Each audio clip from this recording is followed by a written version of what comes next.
Hello, everyone, and welcome to today's session on Russia's sanctions, a 2022 review and 2023 outlook. We are so pleased to have you join us today for this fantastic discussion that we're going to have. My name is Brooke Harris, and I will be your technical producer for the session. If you have any technical issues throughout, you can use the Q&A function to submit that, and we'll help you out there.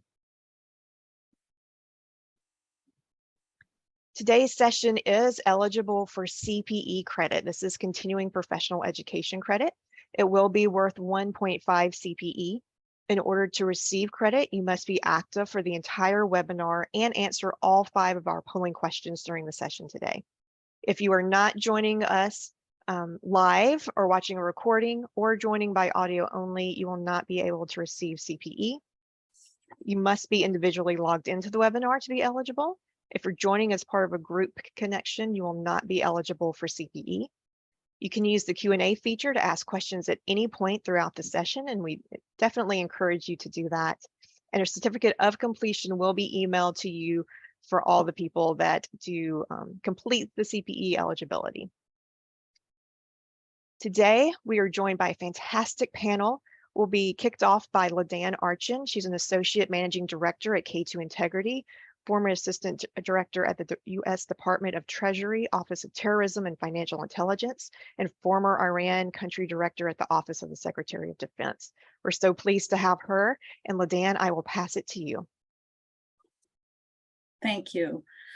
I'm very pleased also to be here today, and thank you for joining us. I'm very have the privilege to know that our first guest was Julia Hersonsky. We've been working together for a few years with Chip and Katya and our other K2 Integrity colleagues. Julia is the acting director of the Office of Export Control Cooperation at the U.S. Department of State, or ECC-ISN. In this capacity, Julia is responsible for overall administration of the Export Control and Border Security Program, or EXPOS. Prior to assuming her current position, Julia was ECC's senior advisor for strategy and planning, responsible for strategic planning, evaluation, and impact assessment of EXPOS programming efforts. And she's a career civil servant. She joined the State Department in 2010 and has more than 20 years of professional experience in strategic trade controls and border security capacity building. And before that, she was a legal regulatory outreach manager at the Center for International Trade and Security at the University of Georgia, and worked as a non-proliferation graduate fellow at the U.S. Embassy in Moscow, Russia. She will be here today in today's webinar. She will only address and discuss her office's capacity building efforts for implementing Russia's sanctions. And she'll talk a little bit more about that and what she's going to be covering when she speaks today. The next person is Katya, my great colleague, who's also an associate managing director at K2. She works closely with a wide range of multinational, regional, and startup corporate clients to develop or enhance risk-based sanctions policies and procedures, and identify compliance gaps and recommend remedial measures, and conduct sanctions-related risk assessments to help clients better manage their risk exposure. In addition, she advises clients on complex sanctions-related issues that may arise as part of day-to-day operations. Prior to joining K2, Katya was a senior associate at Clifford Chance, where she led numerous cross-border investigations of multinational businesses for alleged violations of sanctions and AML regulations. And Chip, who I've known for a very long time, is the global head of financial integrity and a board member of K2 Integrity, where he advises financial institutions and jurisdictional authorities on various counter-illicit financing issues. Prior to K2 Integrity, Chip spent more than a decade as senior advisor at the U.S. Department of Treasury and was the inaugural director of the Office of Strategic Planning for Terrorist Financing and Financial Crimes. Excuse me. Chip has also led the U.S. delegation to the FATF, or the Financial Action Task Force, and has co-chaired many of those policy working groups at the FATF. Our bios are on our website, so if you need more information on us, you're more than welcome to look those up. All right, starting us off on the Russia sanctions panel, I just wanted to get to the objectives that we have. We want you to be able to describe and understand the drivers, elements, and impact of the Russia-related sanctions in 2022, and understand the elements, or be able to describe the elements of an effective sanctions compliance program and overcoming the challenges to this kind of implementations. We want to go over the lessons learned in 2022 and how they will impact the direction and implementation of Russia sanctions against Russia in the upcoming year. And we will definitely hear from Julia regarding efforts led by the State Department to build foreign capacity and support in implementing Russia-related sanctions, and then how to tailor training to build more effective sanctions compliance and risk management programs. So with that, we're going to start our panel, and I'm just going to first give about 25 minutes about to the first part, the look back at 2022. After that, we'll have a 2023 outlook, which is somewhere between 15 and 20 minutes. And then the rest of that time, we will have a Q&A session. All right. Brooke, can you, okay, thank you. All right, Chip, can you start us off, please, by discussing the rationale behind the sanctions and compare and contrast that with the 2014 sanctions that were issued, please. Sure. Thank you, LaDan, and how great to be here. It's not often that you start something at 6 or 6:30, at maybe 7 by now, and are just really excited to jump into a webinar. But this is an exception, because we have an incredibly important, complicated topic where time is almost always our biggest enemy. There's a lot to cover, and to have an all-star panel like this of not only global experts but great friends, for an audience that many of us have already met one another. When looking at the pre-registration, and those of you who have joined us, just very happy to see that we have a truly global audience. So good morning, good afternoon, good evening, wherever you sit. We have spent countless hours over the past several years talking about the sanctions campaign and economic and financial measures against Russia's aggression. And many of our old colleagues and friends are on this webinar. So it really is wonderful to be here and to talk about how this topic has evolved dramatically over the course of 2022 and what that means for 2023. Let me start with what you've asked here, LaDan, on the basis of the sanctions and what's happened. The basis of the sanctions fundamentally is about how Russia's aggression has violated fundamental principles of collective security. Those principles of territorial integrity were most acutely violated with the invasion of Ukraine in 2022 on February 24th, and were met by the most urgent, swift, and comprehensive set of measures in sanctions history across a number of coalition partners. And those efforts, those measures really built upon what had been put in place to respond to Russia's initial aggression in the Ukraine in 2014, really capped by the annexation of Crimea. In between 2014 and 2022, there were several continuing actions from the Russian government that created collective security challenges and undermining political sovereignty and open societies, and in particular in democracies in Europe, and perhaps most visibly in the 2016 US presidential election. So there were several steps from 2014 forward that contributed to the collective security response that we saw after the invasion in February of 2022. Those actions by the Russian government have created a basis for the sanctions campaign that has many parts at this point. So that's the starting point, is looking at why we have these sanctions in place across so many different countries and behavior of the Russian government in warranting that unprecedented response.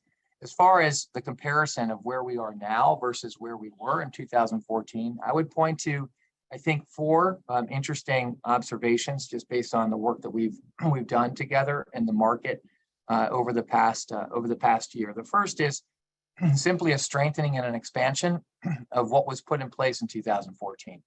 So we see from February forward a very clear acceleration and expansion of the different types of sanctions that we've trained on, starting in no particular order: territorial, comprehensive prohibitions that were first applied against Crimea after that annexation in 2014, extending to Donetsk, Luhansk, and other parts of Ukraine from different sanctioning jurisdictions as Russia invaded Ukraine and held on to certain territories after February.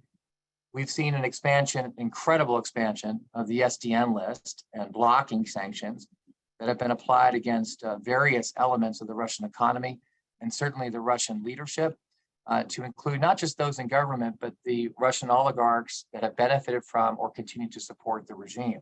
Tremendous expansion of the blocking programs. We've also seen a tremendous expansion of the sectoral sanctions, not just with respect to the classic prohibitions on equity and debt that restrict financing in key sectors of the Russian economy, but the expansion of the sectors themselves, and a move in those sectors from credit and equity limitations to full blocking sanctions in many instances. So that strengthening and expansion is pretty clear.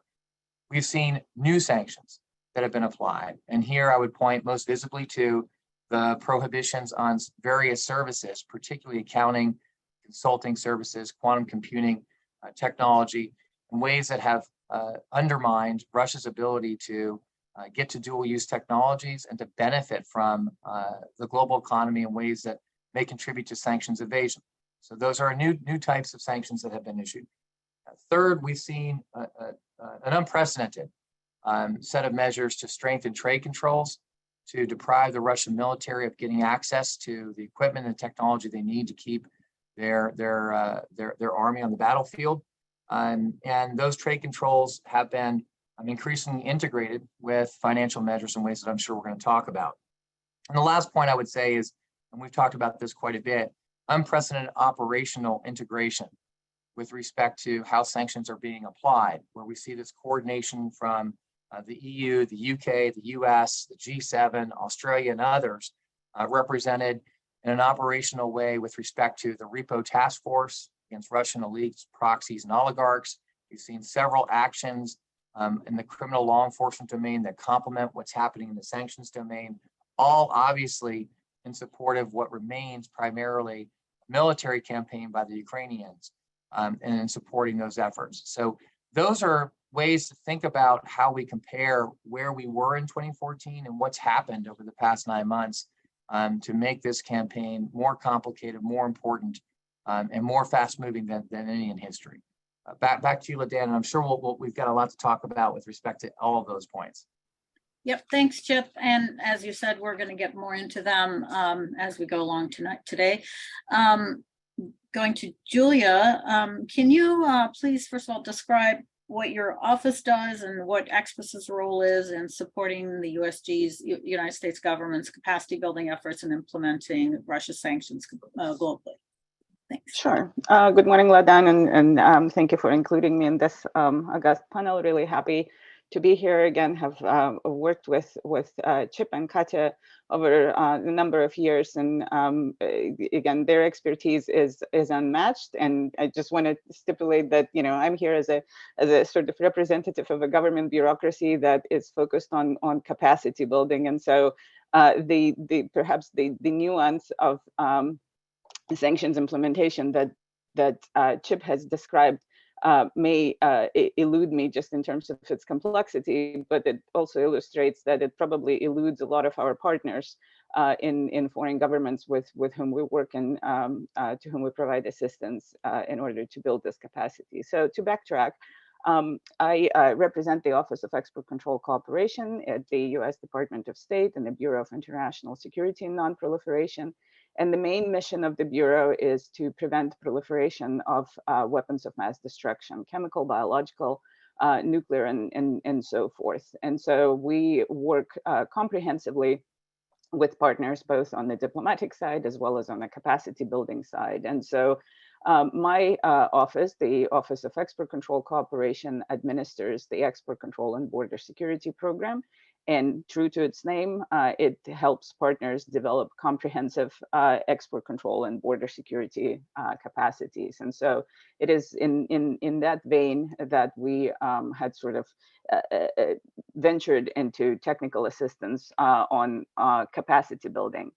Our Bureau has 4 program offices, including mine, and there's 2 offices that provide sanctions capacity building. I'll speak about what my office does, but also make references to the work of the other 2 offices. So as I mentioned, over the past 20 years, EXBIS has developed very comprehensive partnerships with foreign governments in the areas of export control, legal regulatory frameworks, as well as with their customs and industry outreach leadership, and has provided both bilateral and multilateral training activities, as well as seminars and workshops to strengthen interagency cooperation amongst export control officials, customs, border security, port, ship registry, and financial regulators. And it is in that context that I have previously worked with CHIP on the implementation of FATF standards amongst partner governments. And so building on these relationships and the presence of EXBIS forward-based personnel in over 40 countries, we have worked to implement and enforce legal regulatory measures and develop institutional capabilities to facilitate implementation of US, EU, and other multilateral sanctions against Russian and Belarusian entities and individuals supporting the invasion of Ukraine. We provide national authorities and private sector counterparts with training on the scope of sanctions. And again, the very quick summary that Chip has made of the types of efforts that have been undertaken in the last year sort of belies the complexity of the comprehensive rollout, and how stunning it had been for a lot of our partner governments that have very, very narrow bureaucracies and have just been completely overwhelmed by the responsibilities of what they need to do. And so we continue to provide that training to encourage adoption of necessary regulatory measures, as well as enforcement measures, most importantly. We have developed several lines of effort, and I will just really briefly describe the types of things that we do, and we can discuss in greater detail. So technical assistance to export licensing and sanctions authorities, adopting intangible technology transfers, for instance, and military catch-all controls to prevent technology diversion, including in sensitive dual-use military emerging tech and academic research that may advance Russia's military capabilities or support Russian defense, energy, and transportation sectors. We also provide technical consultancy services to help partners develop sanctions monitoring boards akin to what our OFAC does. Second, we provide training to law enforcement agencies on Russian financial and maritime sanctions evasion practices, so that they have better investigative capabilities and are able to utilize open source information and intelligence to develop risk indicators and typologies, and develop better transaction monitoring and investigative techniques. We, many of you may have seen publication of reports by RUSI, or Conflict Armament Research, on tracing the origin of the components that end up in Russian and Iranian hardware that has been used on Ukrainian battlefield, and we support these kinds of research studies and analyses that identify the supply chain that provides these technologies and components, but also helps develop, adopt, and implement effective sanctions and compliance mitigation practices for the private sector entities that may inadvertently supply those technologies to the Russian and Iranian sources. We employ instructors from the US national labs, other US federal agencies, academia, and private sector. Again, we have worked in close partnership with K2 Integrities to stand up some of these training efforts, and we have deployed Russia sanctions training in key jurisdictions such as Cyprus, Georgia, Panama, Kazakhstan, Turkey, as well as Moldova and Azerbaijan in 2002. My office's sanctions implementation assistance efforts are also closely coordinated with another office within our bureau, the Office of Cooperative Threat Reduction, or CTR, and I'll spend just a couple of minutes describing their efforts, which are similar to ours, but also independent of that. And so in addition to our sanctions programming, CTR also directs programs focused on restricting proliferator access and financial and technical resources to develop and sustain WMD. CTR's sanctions implementation and counter-proliferation finance programming had begun in 2018. And so while my office focuses mostly on export control and border security, CTR has worked on sanctions implementation related to DPRK and Iran sanctions in the UN context. And so since then, since 2018, they have convened hundreds of workshops, webinars, training engagements in dozens of countries to develop partner government capabilities to implement targeted financial sanctions consistent with FATF recommendations, investigate, disrupt, and prosecute DPRK and Iranian UNCR evasion activities, including ship-to-ship transfers of petroleum and other proliferation-sensitive technologies, identify and report customers and transactions suspected of operating on behalf of designated entities. And so, for example, CTR's engagements with partners in East and Southeast Asia have supported international efforts to seize or otherwise disrupt activities of several vessels operating on behalf of DPRK. And so on the basis of that kind of background information and expertise, CTR has also developed specific Russian sanctions capacity building. And since the start of the war has engaged about 20 separate jurisdictions and trained over 1,000 foreign partners to help enforce these new Russian and Belarusian sanctions. CTR trains to various aspects of this issue, but specifically focuses on building specific, actionable, and concrete case studies. And so they approach it slightly differently. If we focus on development of legal regulatory measures and enforcement of those measures by relevant national authorities, they are able to provide actionable case studies that illustrate some of these sanctions evasion activities. And provide compliance departments with actionable information. And so we continue to build on these activities together and in close partnerships with policy offices within the Bureau of International Security and Non-Proliferation. But I also want to highlight that there are other sections of both the State Department and the US government, including at the Department of Treasury, and most importantly at the Bureau of Industry and Security at the Department of Commerce, that also have comprehensive programs of kind of diplomatic engagement with partners to ensure adoption and implementation of some of these measures. I'll stop here and we'll be happy to answer any questions that you have. Hopefully this was comprehensive. Yep, thank you very much, Julia. I actually learned some more too right now. Turning to you, Katya, can you discuss from your experience in the past year some of the problem or challenges that U.S. And other financial institutions and other organizations have had in implementing these Russia sanctions? Because you've been working with a bunch of them too. Please go ahead. Thanks, Ladan. I think at this point it's easier to say what hasn't been challenging, and the answer is nothing, because as Chip mentioned, it is one of the most comprehensive programs that ever existed. I hear time and again from some of my clients that they wish Russia program was comprehensive, because that will give them full, weapons to go back to their clients and say, I cannot touch Russia, full stop. But Russia was 11th largest economy before the war began. So it was obviously challenging for everyone involved, including sanctions authorities, on strategizing and thinking how to develop sanctions that hit where they need to hit, but at the same time, still leave opportunities for Western businesses that had massive Russia exposure to wind down their activities there.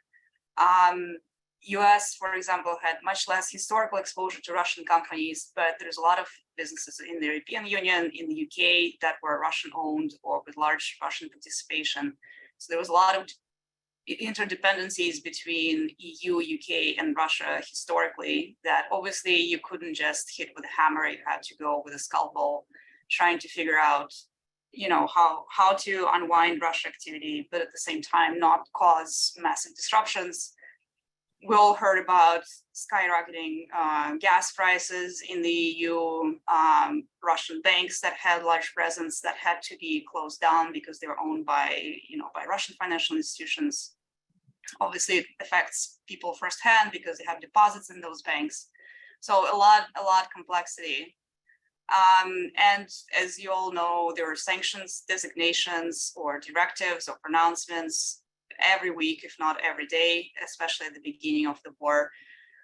It's very hard to just take what different sanctions authorities have done and put it immediately in your policies and procedures, right? It doesn't work that way. You have to digest it, you have to look at FAQs, you have to look at the guidance, then decide how you're gonna put it within your operations so that everyone first within your institution understands how sanctions work.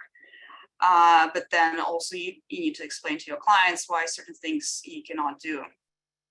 I know initially, at least in February and March, some banks took the position that we'll stop Russian business full stop. But they did have their clients who came to them and said, listen, like, I have offices in Russia. I'm trying to bring my people back home. I'm trying to make sure that if I have technology in Russia, I can bring it back. Obviously, it didn't help that Russia implemented very strict countermeasures immediately. So to the extent, you know, you had exposure to Russia, you couldn't immediately sell your assets. You couldn't just close your warehouses and move on. One other thing that I think is unique to the Russia program is that Russian wealth historically has been offshore. It's mostly for the reason because Russian oligarchs, wealthy people, they didn't trust the Russian banking system. So you do have, you know, years and years of different trust companies, offshore companies set up in, you know, Cyprus, UAE, Dubai, the BVIs, the Channel Islands of this world. So a lot of Russian wealth has been historically offshore. No oligarchs will obviously hold that wealth in their own name. It's going to be, you know, ABC LLC. You will never find out who is behind it unless you ask questions. And both US, EU, well, US, EU, and UK, they all have principles of ownership and control. It's a little bit more straightforward in the US because it's a 50% rule. Obviously, there is signaling from the US government that, you know, we're aware that it's very easy to bypass that rule and we reserve the right to designate everyone who is trying to be tricky with us. But from the EU and UK standpoint, it's much more complex because you have ownership and control.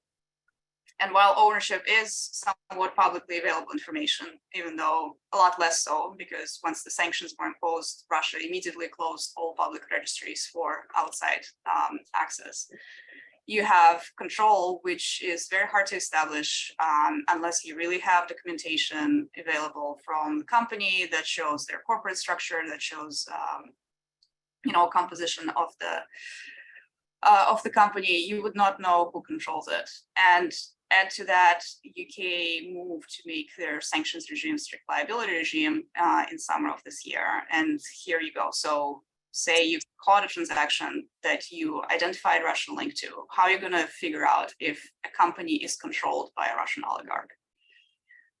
So, you know, it resulted in a lot of backlogs within the banks. It's very hard to unwind it. It's very hard to manage it. I know there's certain, I think banks and clients are working a lot more closely. There's a lot more cooperation. I know certain bank clients come to their legal counsel, ask them to prepare sophisticated opinions about ownership and control. But overall, I think it's fair to say that life has been hell for a lot of people working in the banking industry. It's very hard. These sanctions are new. It's not just blocking sanctions. It's not just comprehensive sanctions. There's things like prohibitions on new investment. How do you define investment? You know, what does it mean? Again, because there's so many different sanctioning authorities. Everyone defines things slightly differently. So investment in the United States may mean one thing, investment from the UK standpoint means completely different thing. So despite a uniform move across all G7 leaders to sanction Russia, there are these nuances that exist. And because you want to be helpful for your clients, because you want to, have a kind of strategic exit from Russia to the extent you had Russia exposure, you had to process some of these transactions after very careful consideration, and I'm sure very high level decisions up to probably a board level at some of the institutions. Great, thank you, Katya.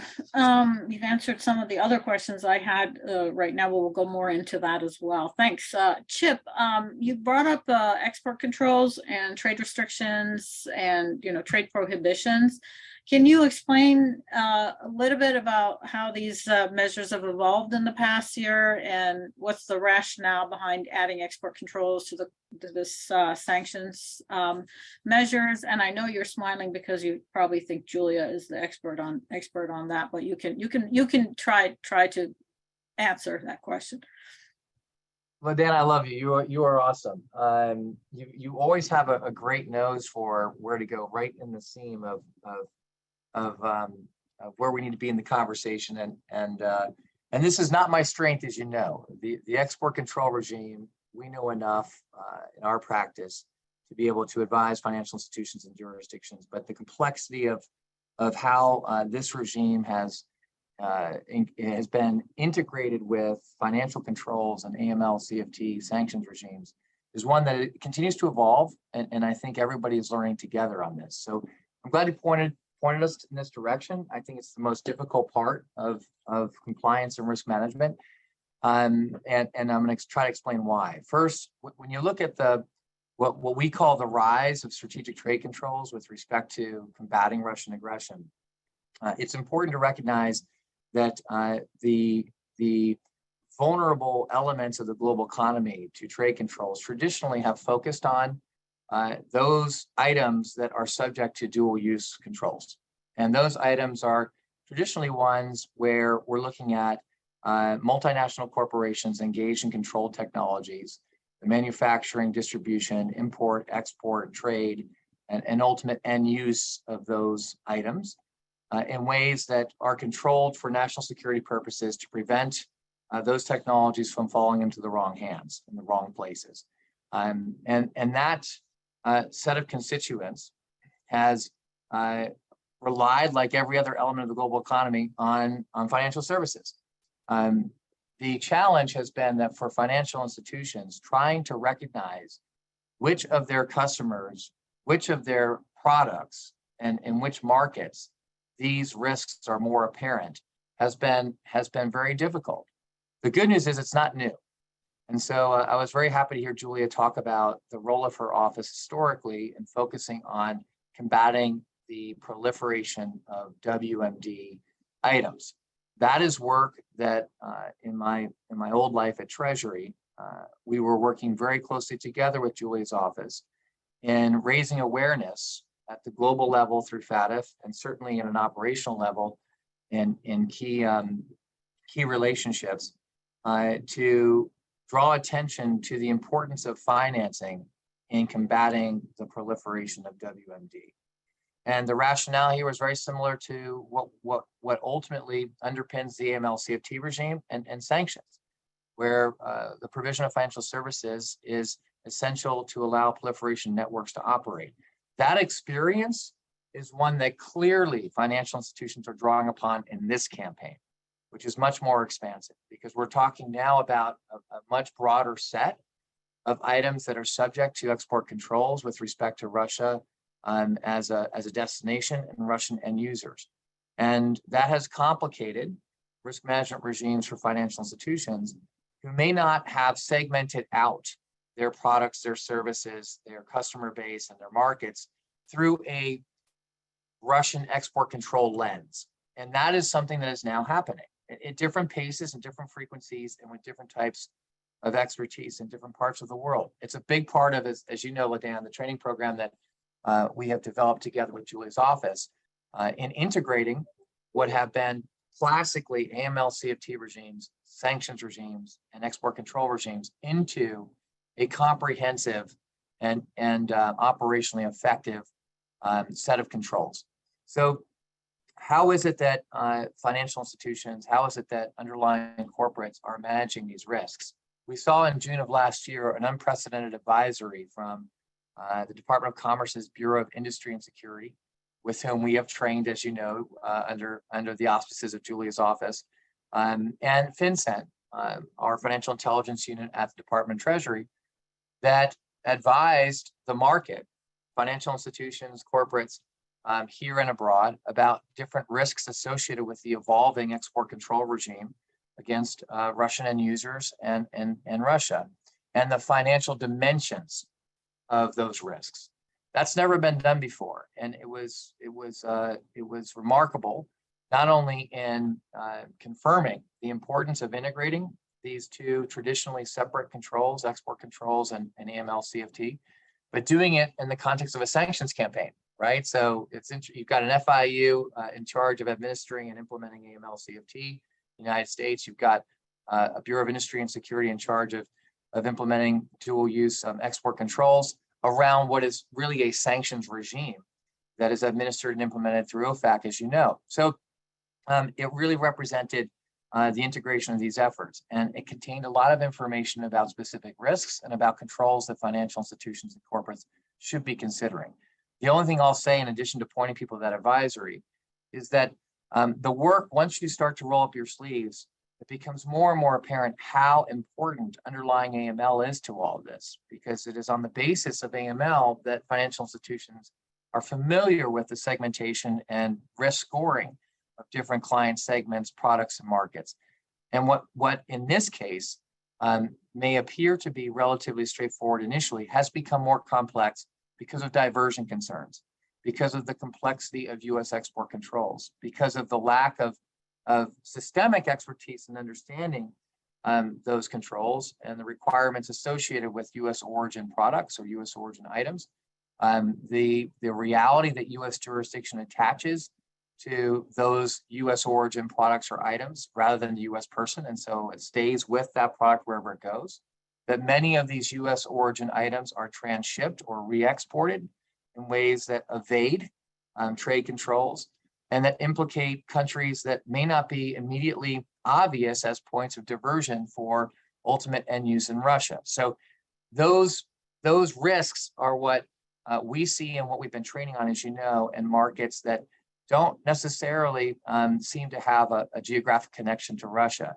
but you're looking at trade centers, all over the world where these products can be diverted, and we've seen those types of cases. And calling attention to those typologies, ways that financial institutions can help with the controls they have through their AML programs. So that's a lot of background, but I hope the takeaway for our audience is that as this campaign has continued to evolve, it's become more important than ever to integrate the specialization that often sits in financial institutions across AML, sanctions, and now trade, and to get involved with the trade finance products and shops that you have in your financial institutions, and the AML expertise that you have, integrating those sources of expertise to address the specific risks that the U.S. government and others are constantly advising on.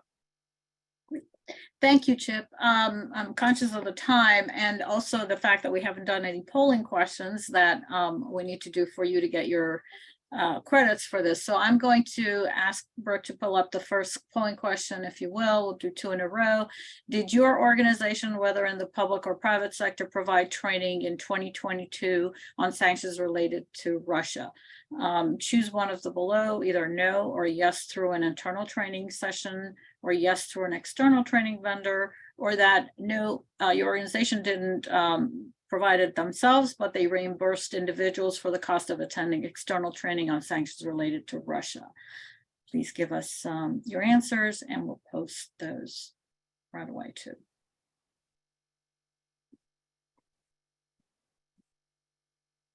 Please be sure to hit the submit button after you've made your choice. Thank you.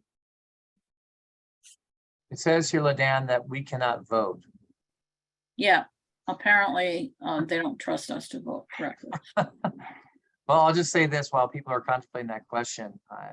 The most challenging and exciting training initiative that I've ever been engaged in is the one that we have worked on together with Julie's office. Thank you. Deliver to several countries around the world on this particular collective security threat because of all the reasons that we've talked about, the complexity of it, the importance of it, the pace of it, and because frankly, the underlying basis of this campaign has really resonated in the audiences that we have engaged. And that's in countries all over the world where we see in our training that we have conducted with the State Department and with Commerce, these different segments from the import-export industry to the financial services industries to the AML-CFT regime authorities to the intelligence and defense sectors in these countries to obviously a budding sanctions set of authorities in many of these places. That integration is obvious in the audiences in which we are providing this training. And that has been unprecedented in my experience. So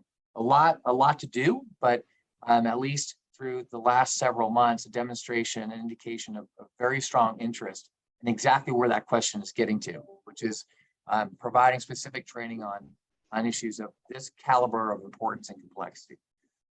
Great. It looks like a lot of people have had training, so that's good. Yeah, it looks like it. Thank you for that question. I'm going to ask Katya in a minute for another question, but since we need to get another polling question in and I hadn't until now, I'm just going to ask you the second one. Brooke, can you please pull it up?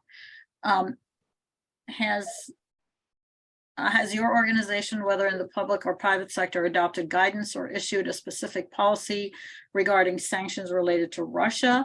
And choose whether if you work in the private sector, if your organization has not issued a specific policy or taken any position on sanctions related to Russia, or whether you work in the public sector and your country has not issued any law, regulation, or guidance on sanctions related to Russia. And if you work in the private sector and your organization has issued a specific policy regarding sanctions related to Russia, and if you're in the public sector and your country has issued a regulation or law or guidance on sanctions related to Russia.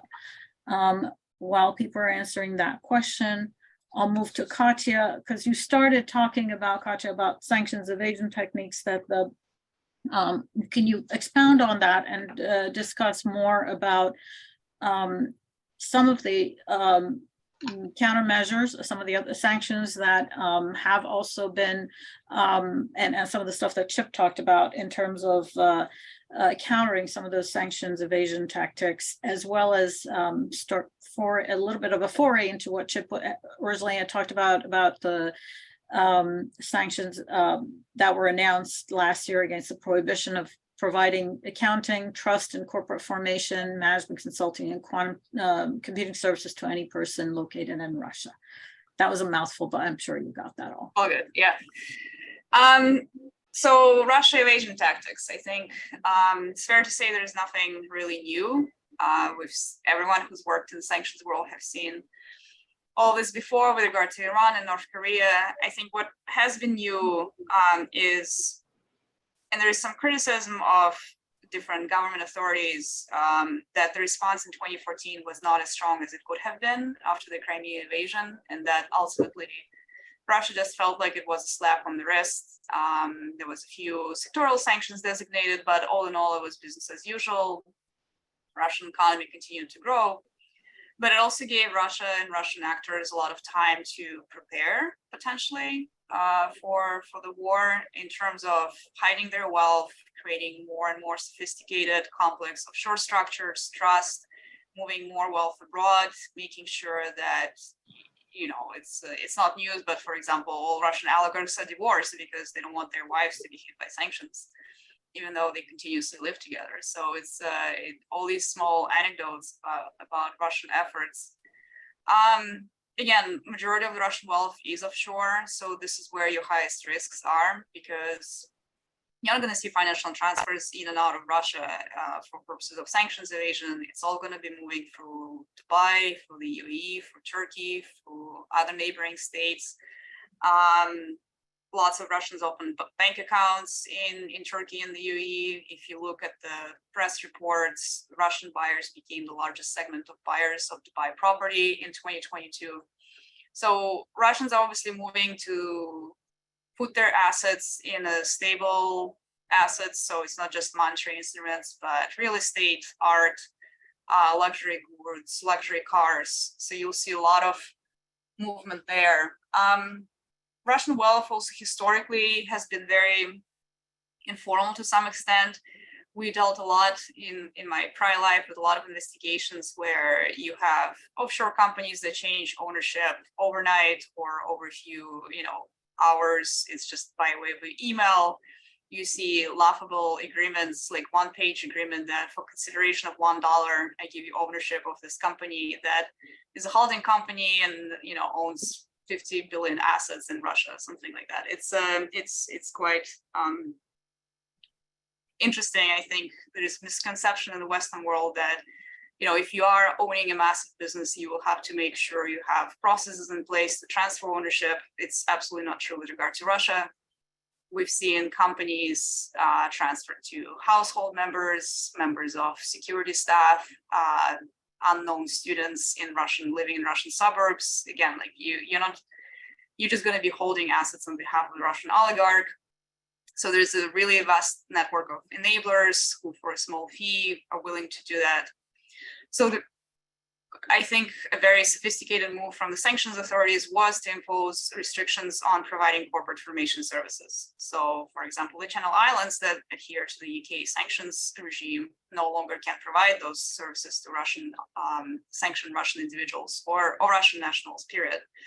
So that really where it could potentially hurt. I think in reality, it's going to take years for law enforcement to get to this type of practice, to investigate it, to uncover these regimes. I think journalists have been doing a great job on surfacing some of these evasion techniques. There's a lot of investigations coming out of The Guardian. They recently published, I think in November of last year, they basically tried to go to they obviously don't name financial institutions, but they try to go to about 20 global financial institutions and open bank accounts, sometimes providing information that they're linked to all Russian oligarchs. And they managed to do that in like 70% of the cases, which is astonishing, considering that Russian sanctions have been on everyone's mind. From the financial institution standpoint, it's very challenging. Again, like how do you know if someone is behind an unknown company somewhere in the BVI or in the Channel Islands? I agree with Chip, that's where AML profiling came very handy. I think models will have to become more and more sophisticated. So to the extent a bank starts seeing very unusual patterns of money movements, something they haven't seen before, something that doesn't, correspond with the type of the account they're holding, they will be filing for SARs. Interestingly, FinCEN also came out with analysis of December, right before Christmas, of the techniques Russian oligarchs have used to move assets abroad. And there are potentially some evidence that they were aware of the beginning of the war. The Guardian also picked up on that topic. They published a great expose on Abramovich, who has been moving his assets just weeks before February 24th. Again, kind of signaling that, potentially lots of people in Russia with lots of wealth have been aware of that. So they were kind of a few steps ahead of the game. I know someone asked in the Q&A where to find these. For the BIS FinCEN alert, I would just Google it. It was from June of 2022. For FinCEN alerts, I would encourage everyone to subscribe to those alerts. I think they're very, sometimes eye-opening, also very hard to operationalize. I appreciate all the questions we've been getting from the banking industry participants on like, what do I do with export controls? Like, I've been already dealing with USA Patriot Act, with sanctions, with strict liability regimes. Now you also ask me to become an export control expert. And like, how do I do that? I cannot be stopping every single wire out of hundreds of thousands I process a day. I think, unfortunately, the answer is everyone will have to become more sophisticated.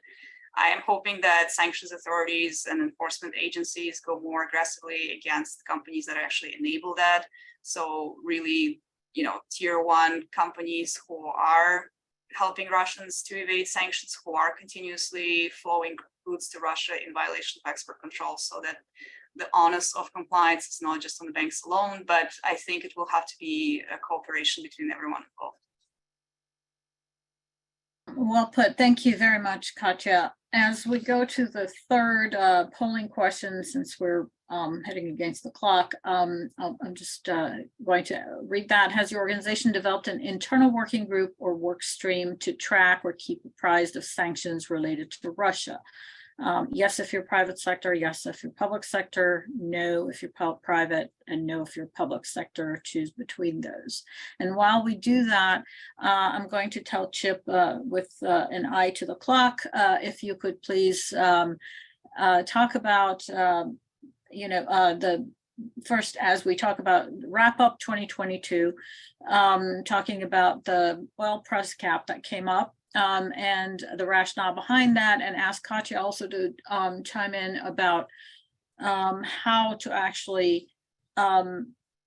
make that work or implement it in your organization. That would be great. So Chip, you have very little time and Katya has a little bit more than you. So there you go. I did say at the beginning that time was the enemy. So, but thank you. You're right. There's a lot to say on the price cap, and I'll just say at the outset that we issued a policy alert soon after the price cap was announced, and then when initial guidance was issued late fall. Katya will have more of the details on it because she was the primary author with her team. But that policy alert will go into more detail on what I'll just crisply try to address, which is the basis of the price cap is to deal with the underlying purpose of the sanctions and the impact that they are having, where they've been effective and where they have not. Clearly, with respect to the Russian military capability, I think there's a consensus that the sanctions and trade controls have had a demonstrable impact in keeping Russia from being able to replace critical elements of its effectively its military machine. So, and there's lots of anecdotes and there's lots of discussion around the degrading of the Russian military capability owing to sanctions and to trade controls. With respect to cutting off sources of revenue effectively for the government, I think that's been a more debatable point. And the big issue has been revenue that the Russian government continues to receive through the export of energy products, primarily oil, petroleum-based products, and gas. And so, that leads to the Nord Stream 2 conversation, which I don't know if we're going to have time to get into. It also leads to the price cap, which is to say, if you have countries like those jurisdictions that are sanctioning Russia that have effectively put in a ban on it or substantial restrictions on importing Russian oil as a direct matter, how does that work in a globally fungible oil market? If you've got consumers like India and China and others that are massive industrialized countries that with significant energy needs, and they are not going to put that sort of restriction in place, then how do you effectively choke off that source of revenue? And the price cap as a policy matter is intended to do exactly that, to affect third countries that are not putting those sorts of prohibitions in place by leveraging the reliance in many ways of the global oil trade on service providers from countries that do have sanctions in place, whether that's insurance coming from markets out of London or New York, or whether that's expertise associated with how oil is moved across tankers in the shipping industry that is globally integrated. The idea here is simply to say that for those that are subject to sanctions requirements from countries that have those sanctions in place, to prohibit the servicing of any of these types of activities unless the activity associated with Russian seaborne oil is capped at $60, I believe is the price point that's been initially set. That's effectively the rationale and the mechanism by which you see sanctioning countries trying to address a primary objective of the sanctions campaign, which is to reduce the income that the Russian government is getting and then obviously using to finance the war in Ukraine. So that's a quick summary. Again, more detail in the policy alert. Katya, I'm sure. Go ahead, Katya. Thanks, Ledan. Yeah, in the interest of time, I will refer everyone to the alert. I think it's fair to say that most of you probably have looked at the OFAC and OFSI and EU guidance that came out. They treat it slightly differently, like UK does general license as opposed to US does a determination. But overall, the idea is to develop 3 tiers of different market participants, those who are exposed the most to the least to the oil and oil transportation, and effectively allow market participants to rely to some extent on representations and warranties provided by everyone trading in that sector. It's very novel in my view. I'm sure everyone is aware there have been actually OFAC enforcement cases that previously has said that reliance on reps and warranties alone is not sufficient. You cannot just outsource your responsibilities. You actually have to be vigilant and make sure that your goods, if it's, for example, US origin good, is not used in a prohibited, comprehensively sanctioned jurisdiction. So this is novel. I think it remains to be seen how it's going to work out. I think it was smart to establish the ceiling of the price cap the way it is, because it's just slightly below the actual market. I think press reports were that Russia traded about $65 per barrel, so the cap is at 60. I think it also remains to be seen what the G7 leaders will do with regard to the price oil cap. They are required to revise it every few months. So they either can choose to continuously deprive Russia of further revenue and lower the cap, but at the same time give some runway to the market participants to make sure that they have implemented processes and procedures in place to adhere to the price cap. And then there's always the question of sanctions evasion, right? Like, what are you going to do if you're going to be dealing with certain traders based in Southeast Asia or in India who will be willing to continue to buy this oil? I think the response to that is about 70% of the global shipping market is managed by Western companies. Again, if you talk about all aspects of ship ownership and insurance and PI clubs. So again, I guess remains to be seen. A similar cap will be kicking in on February 5th with regard to Russian petroleum products. That one's supposed to be even more complex because the G7 leaders are talking about 2 different price caps depending on the type of a petroleum product. So again, a lot remains unanswered at this point, but I do think that sanctions authorities have been trying to respond to the market participants and have been trying to make this as easy to implement as possible. Thank you, Katya.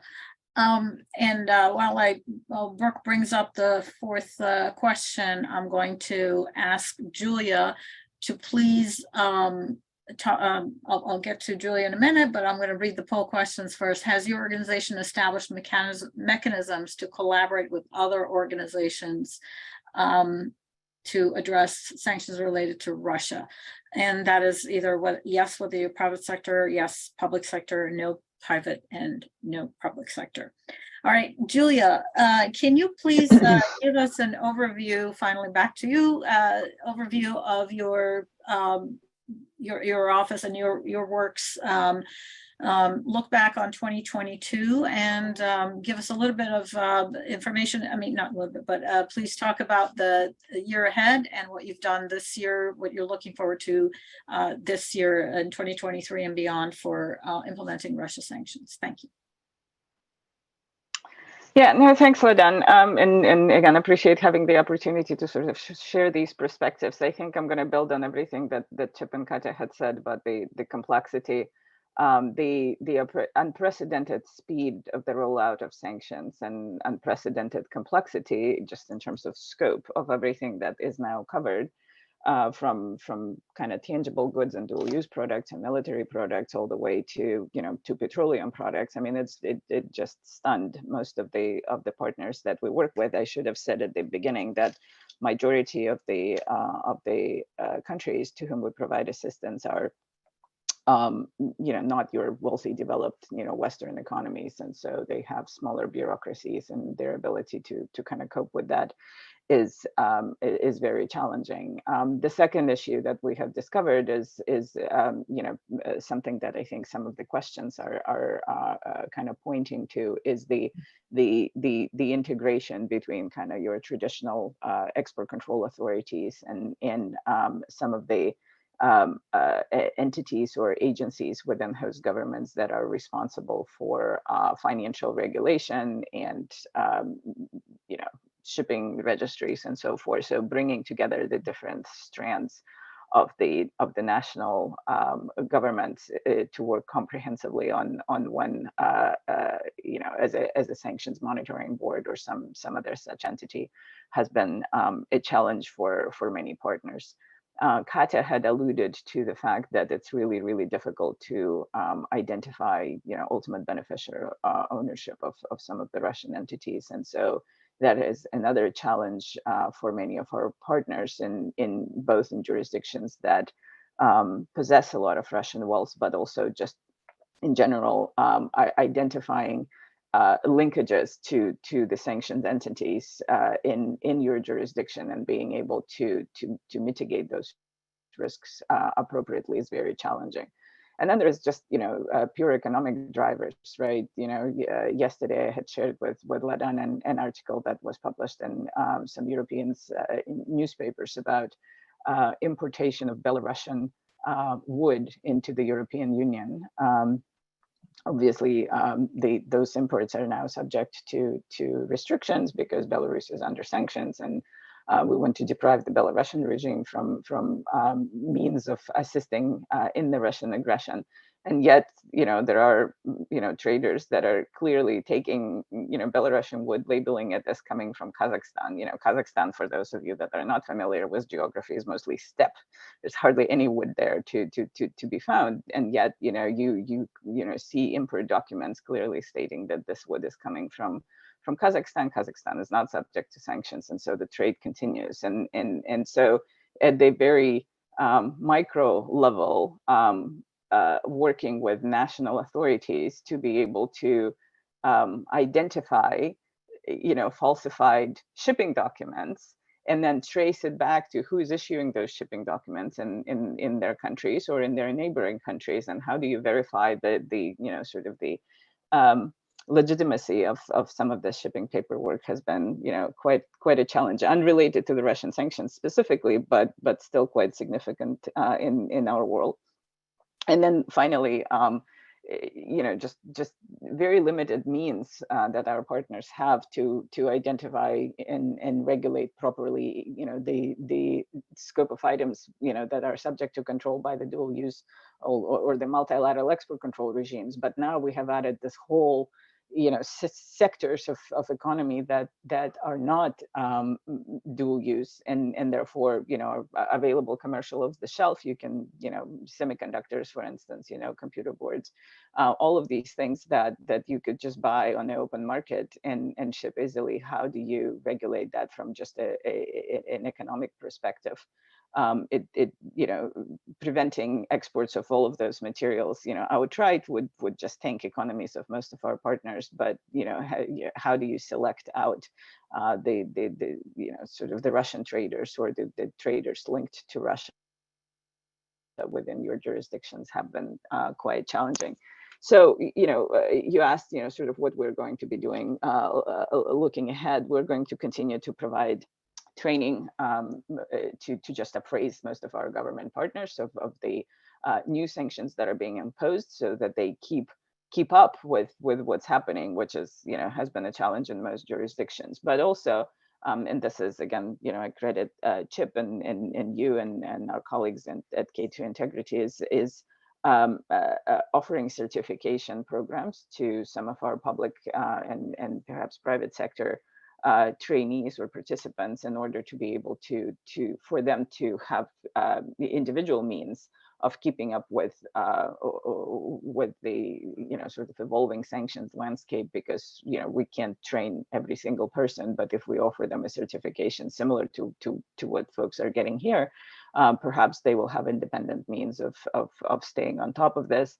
We're going to be obviously looking at jurisdictions that are housing a lot of Russian wealth, and so working with Cyprus and the government of the UAE to help them understand the risk of exposure to secondary sanctions, and take appropriate mitigating measures, eliminate the most highest risk actors from the market.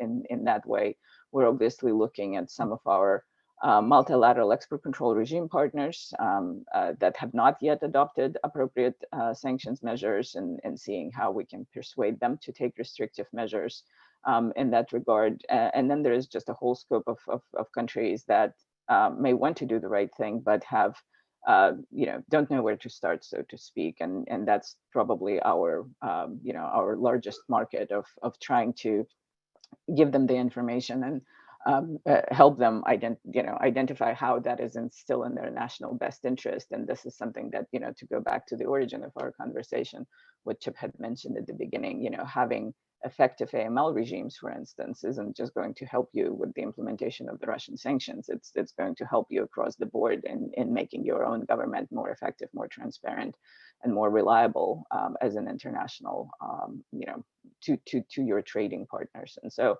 I'll stop here and happy to answer questions as well. Thank you, Julia. As Chip had said again and again, time is the enemy here, and we're running out of time to talk as much, take as many questions and answers. So before I take the next question to Chip and Katya, I'm going to ask for the last polling question to come up, which is compared to other training programs, how does your organization prioritize Russia-related sanctions training in this year? High priority, medium, low, or not a priority? All right, so Chip and Katya, if you can look on your crystal ball of what you see coming up in outlook for this year, you can please talk about that. There was also a question about whether to date there's been no or negligible sanctions on Russia's palladium and platinum. Can you answer that as you answer those questions? And in terms of BIS trade restrictions, is there do you see a new trend in the breakdown share of compliance responsibilities between tier 1 actors? Please answer those 2 questions while we're looking at the year ahead. Thank you. Go ahead. You want to go first, or back clean up? Up to you. Why don't you go? Let me try on the export control side, because I know there's a lot of interest in the audience, and this is something that I'm very much interested in. I don't think there's been any clear pronouncements from the U.S. government as to the level of expectations they will put on financial institutions. Obviously, there is General Prohibition 10, which means you cannot provide financing if you know that an export control violation is about to occur. But the extent to which there is an expectation that everyone at the bank becomes a export control expert, I think it remains to be seen. It's telling that FinCEN and BIS issued the joint alert. I think it's the first time I've seen those 2 regulators acting together. So obviously, U.S. regulators are looking at this very clearly. One message I have is that export control violations will have very real impact on the ground. Again, there are continuous reports that certain U.S. origin goods and EU, even military-grade goods, still make their way to Russia and are being used, for unfortunately attacks on the Ukrainian soil and killing civilians. So again, we all need to be vigilant. We all need to remain very open to asking questions, making sure we understand who are our counterparties, where the goods are coming from, what kind of goods they are. I think the onus is going to be on the entire community, everyone involved, law enforcement, border patrol agencies, financial institutions, and import and export companies to kind of understand where the goods are going and to make sure they're not being used for these purposes. Turning to you, Chip. Thanks, Katya. So I've got, I think, 4 points in the crystal ball that I'm trying to just to organize my thoughts around. The first is that we're going to continue to see a strengthening and expansion of what's in place. And so the questions about critical extractive industry products, shipments, exports from Russia, why haven't they been hit, this type or that type? I think everything is in play, but at the same time, in issuing these sanctions, calibrating the impact in weakening the Russian government's ability to finance the war against the disruption of the global economy will be an ongoing balancing act. And that will dictate in many ways the pace of sanctions targets, the types of sanctions, and the type of sanctions targets themselves. So that's clearly going to continue while those sanctions are being strengthened and expanded. Second is, I do think you're going to see a greater integration of trade controls and AML along Katya's point. And there, I would say, perhaps the biggest challenge that we have recognized in our experience in WMD proliferation finance is the migration of trade, the settlement of trade from traditional trade finance products, where there's a lot of information about the supply chain and the types of products that are being traded and into which markets they ultimately are being used. The migration of that into open account settlements, where 80% or so of global trade is now in the wire room, and how do you, in real-time processing, try to identify those payments that are effectively settling trade in violation of export controls. And there, I think there's a tremendous ability to leverage what we know from AML. When you look at what has happened on transactional due diligence under FATF Recommendation 16, cross-border wire transfers, originator information, beneficiary information, intermediary financial institutions, and processing these sorts of payments, what are their obligations, not only in making sure that the right information is on the wire, but increasingly information about the purpose of the payment and free text fields that we train on all the time to look at, do we have purpose of the payment in there? Walking that transactional risk assessment back to a customer relationship and saying, is that type of activity to that market and those products consistent with the CDD that I have on this customer or client? If it's coming through an intermediate financial institution, is it consistent with the type of business that we want to be processing payments on behalf of our correspondents? This is all reliant on AML controls that we've talked about for a long time. It's hard, but it is doable. As you move from payments into KYC, CDD, customer segmentation, and ongoing monitoring to look for changes in activity that may be indicative of diversion. This is something that I think there's going to be a lot more work moving forward. I think second, when we look at the crystal ball beyond the trade controls and AML, looking at sanctions evasion and AML, and Katya's pointed to this already, but the emphasis on gatekeepers and on sanctions evasion associated with beneficial ownership of companies that are changing hands in order to evade sanctions.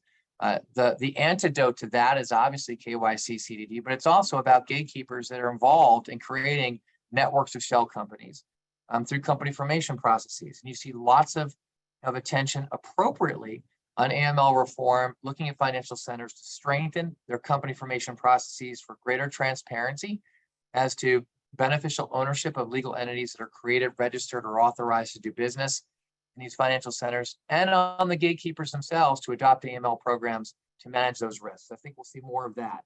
Third, I think we'll see more collaboration between the various stakeholders, whether that's in the private sector, financial institutions collaborating more with strategically important clients in vulnerable sectors like import, export, trade, energy, gatekeepers, et cetera.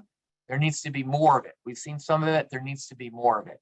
For global banks, they should be training with those key segments and key clients on common exposures to these sorts of risks. We're also going to see, I hope, more collaboration, public to private and private to public. This gets into many of the training programs and audiences that we have engaged in partnership with Julia and her office and the Department of Commerce overseas.